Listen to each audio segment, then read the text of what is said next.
Hello friends, back again. Thank you for tuning in. This video we're going to talk about Monster Hunter's combat. The word clunky gets thrown around a lot. So let's talk about, is Monster Hunter's combat clunky? Well, the short answer is no, it's actually just complex. But saying that is also not very helpful, so let's outline why the combat is not clunky. When most people pick up Monster Hunter, they are starting the game with the expectation that it is just like any other action-adventure game. Simple combat, 1 or 2 buttons to attack, then maybe your basic dodge and block buttons. While this is the case, Monster Hunter is actually much more complex than just 1 or 2 button attacks. There are basic inputs for like A and B, or in Monster Hunter Rise's case, X and A, that perform different moves, but there are also directional inputs for the joystick that affect what move or animation your character will attack with, as well as trigger inputs and inputs from pressing multiple buttons at the same time. So there's a lot of combination-based things. Some of them are complex combos, but they are, for the most part, once you learn them, simple. However, the game differs from many games in the aspect that the controls are not as easy to figure out, so they're not as intuitive. Also, whenever you choose an attack, you are actually stuck in that animation. Whatever attack that you chose, you're going to be stuck there until that attack is over. There is some slight animation canceling that you can do while rolling, but for the most part, you're stuck in that animation. One thing to know jumping into any Monster Hunter game is that there are hidden mechanics, meaning there are things that the developers don't tell you about in the game. Whether it's skills that don't have complete skill descriptions, or if it's bloated weapon values, or things like the full combo list is not available on in the weapons notes. So most people, when they start Monster Hunter, are not going to start by going right to the hunting notes and reading hunter notes and reading everything about the weapons, because that would take fucking forever. Plus, like I said, the hunter notes don't actually tell you all that there is to know about a single weapon. Instead, when people want to learn about the game, they watch someone else play with a weapon, or they get an introduction from a friend. This is less ideal when picking up the game alone. It would be more ideal for Capcom to have tutorials for each weapon, but they don't. Instead, they encourage players to hunt with other players to get a better understanding of the game. If that isn't an option for you, then the best route is practice. I know that sounds brutal, but genuinely, practice does really help in this game.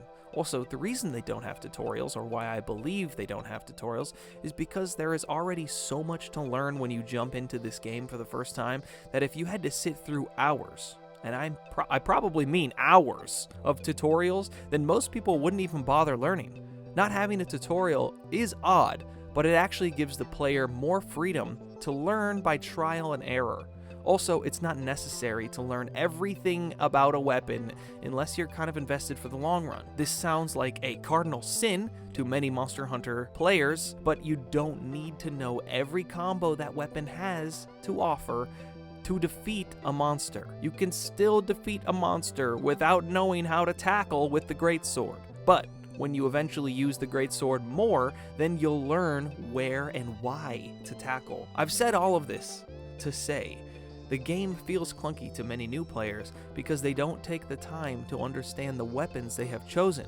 Also, they assume the combat is very similar to other games, when really it's very much its own unique controls and unique style of combat. Also, the controls that have accumulated to this point are from generations of this game and small tweaks, so their controls are not necessarily the most intuitive. This combination of clashing controls gives the illusion that the game is harder to play than it is, so it feels slow or clunky, when in fact the opposite is reality. This game has some of the tightest controls games these days have to offer. Why?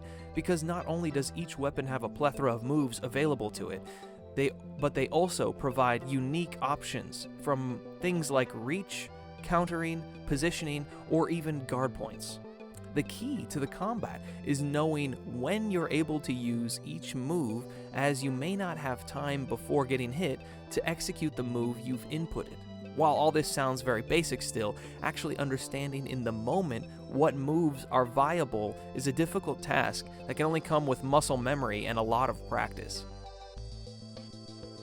When you familiarize yourself with a weapon, then you find moments and moves that the monster uses as openings to strike back, or as times you know are safe to get in a full combo, or safe to heal, or whatnot. This game has a lot of lead up built into monsters before they attack. This way you get a visual and many times an audio cue to prep you for an incoming attack, allowing you to roll or counter out of harm's way. This is why people liken the game to the Souls series, because you have to practice and learn the ins and outs of how to attack and how to defend yourself. This game is not like a typical Warriors game or a Dynasty Warriors game that you can just pick up and play and look badass instantly fighting a million different people. No. Looking badass in this game takes time and practice, just like in real life.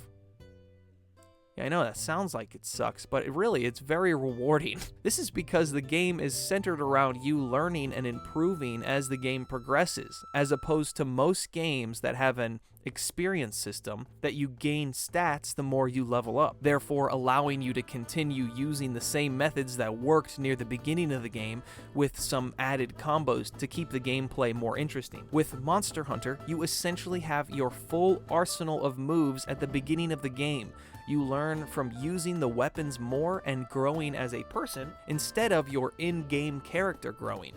This way, when you take on bigger monsters, you feel the weight of the progression more, and you feel more accomplished in your successful quest. Other key differences from this series are the fact that your character's actions will actually change when your weapon is out, as opposed to sheathed. When your weapon is sheathed, your hunter will move around with more ease and has the ability to use items like healing items or eat food to recover stamina. You also have access to more iframes in this state, as when you're running away from a monster, if you try to roll, you'll actually Superman dive, giving you many iframes. When your weapon is out, your character becomes slower, but you are at the ready for any openings to attack.